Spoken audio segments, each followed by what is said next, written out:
बिस्मिल्लाहिर्रहमानिर्रहीम। अस्सलामु अलैकुम वरहमतुल्लाहि वबरकातुहू।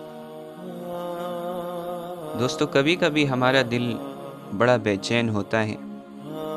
एक उदासी सी दिल को घेरी हुई होती है। न किसी चीज़ की कमी होती है, सब कुछ ठीक होने के बावजूद भी कुछ ठीक नहीं लगता। दिल बहलाने का सारा सामान पास में मौजूद होता है, तब भी दिल नहीं संभलता। एक अजीब सी कमी, एक अजीब सी तन्हाई हमें चारों तरफ से घेर लेती है। कभी आपने सोचा है कि ऐसा क्यों होता है? कभी हमने इस बेचैनी की वजह ढूंढने की कोशिश की है? दोस्तों, इस बेचैनी की वजह कोई दुनियावी कमी नहीं और न इसका ताल्लुक हमारे जिस्म से है। दोस्तों, इस बेचैनी का ताल्लुक हमारी रूह से है। इस बेचैनी की वजह हमारी रूह है। जिस तरह हमारे जिस्म को उसकी ग़िज़ा ना दी जाए तो पूरा जिस्म उसकी कमी को फ़ौरन महसूस करने लगता है, और अगर ज़्यादा मुद्दत तक उसको अपनी ग़िज़ा ना मिले तो हम बेचैन हो जाते हैं।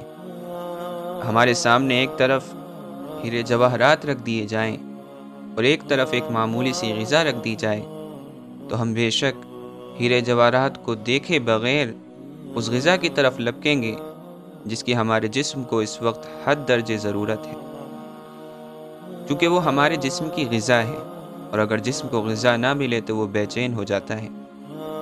इसी तरह अगर रूह को उसकी ग़िज़ा ना मिले तो वो भी बेचैन हो जाती है। और जिस तरह जिस्म की ग़िज़ा हीरे जवाहरात नहीं बल्कि अनाज, फल, सब्ज़ी और अल्लाह के हलाल करदा जानवर हैं, बिल्कुल इसी तरह रूह की ग़िज़ा भी दुनिया की ऐश व इशरत नहीं, दुनिया के साजो सामान की कसरत से हमारी रूह को और हमारे दिल को कभी सुकून नहीं मिल सकता। बल्कि रूह की ग़िज़ा तो कुछ और है, जिसका ऐलान अल्लाह ताला ने कुरान मजीद में किया है।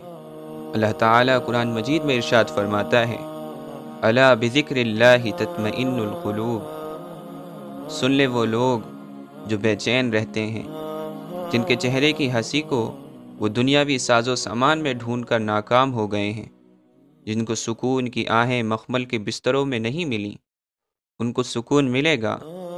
ए मेरे बंदो, मैंने तुम्हारे दिल का सुकून, तुम्हारी रूह की ग़िज़ा मेरी याद को बनाया है। ए मेरे बंदे, अगर चाहता है कि तुझे ज़मीन पर बिछी हुई चटाई पर मखमल के बिस्तर से ज़्यादा सुकून हासिल हो, अगर चाहता है तेरे पास कुछ ना हो लेकिन तब भी तू मुकम्मल हो और सुकून से हो, पूरी दुनिया तुझे छोड़ दे लेकिन तू अपने आप को अकेला ना समझे, तुझे दुनिया का कोई गमगीन ना कर सके, तुझे दुनिया की कोई मुसीबत में ना डाल सके, लोगों की दिल आज़ारी तेरे माथे पर शिकन ना ला सके, तो मेरे ज़िक्र को, मेरी याद को अपने दिल में जगह दे दें। दूसरी तमाम चीज़ें जिनको तूने गलत फहमी में मुब्तला होकर अपने दिल में जगह दे दी है, उनको निकाल कर अपने रब के ज़िक्र को, उसकी याद को जगह दे कर देख, फिर तू तन्हाई में भी तन्हा नहीं होगा, तू गमों में मुस्कुराएगा, तू लोगों की बदतमीज़ी पर, उनकी साजिशों पर भी उनको उफ़ तक नहीं कहेगा, तो सुकून की, राहत की, इत्मीनान की उन मंजिलों तक पहुँचेगा जिनको इस दुनिया का मालदार तरीन इंसान तसव्वुर तक नहीं कर सकता। इसलिए दोस्तों, जब भी हम बेचैन हों तो फ़ौरन खुदा को याद करें, और फिर हम देखेंगे कि हमारे दिल की बेचैनी किस तरह से सुकून में बदल जाती है।